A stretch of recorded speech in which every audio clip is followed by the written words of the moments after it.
According to an Indian Express article, diplomatic missions in Delhi have cut down non-essential staff and have moved positions to neighboring countries like Singapore. Once one of the most sought-after capital postings, Delhi is losing its sheen. Many within the diplomatic community would like it to be considered a hardship posting. A hardship posting usually comes with a hardship allowance and at times becomes a non-family posting. To put this in perspective, Kabul and Islamabad are considered hardship non-family postings, as this usually refers to those capitals that are in the war zones. So why Delhi? Delhi is currently in a war-like situation. It's failing its battles with pollution. According to doctors in the city, the situation is so dire that they would recommend the evacuation of Delhi. Delhi was chosen by the Britishers as the capital for two reasons. First, prestige, as they considered themselves the successors of the Mughal regime and the Mughals had based themselves from Delhi. Second, natural capital. Delhi was considered the natural capital of the North Indian plains, given that it sat on the plains roughly equidistant from the Himalayan mountains and the deserts of Rajasthan. Both of these don't have any relevance to 21st century India. Given that Pakistan and Bangladesh are now independent nations, Delhi isn't a natural capital for the North.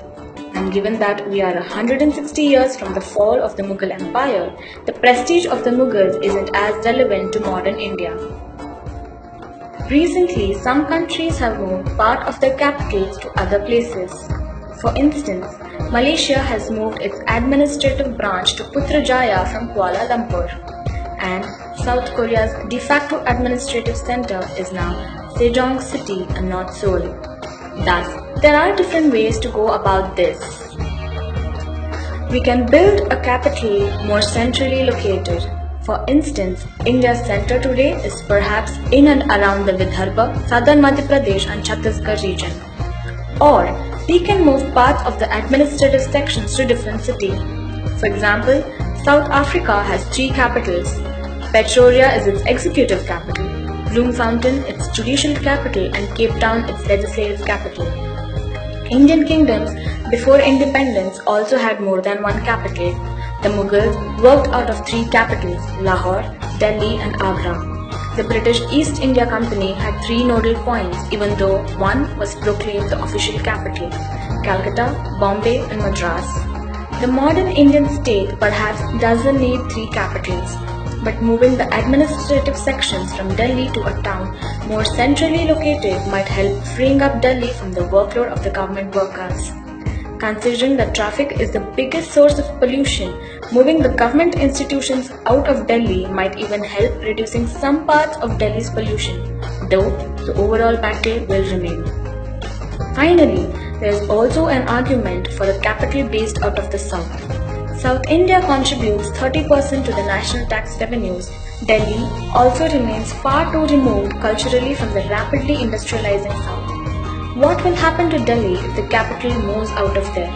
First, Delhi, like Kolkata, Mumbai and Chennai, gets relegated to a provincial level city serving as a capital to a neighboring state. Second, the NCR region can be reconstituted as a new state with Delhi serving as its capital. Third, it becomes a full state in its current form with no changes to its physical boundaries. Whatever be the final scenario, the problems in Delhi are real and radical, and they require real and radical solutions. Moving out of the national capital is one such solution. What do you think? Leave us a comment below.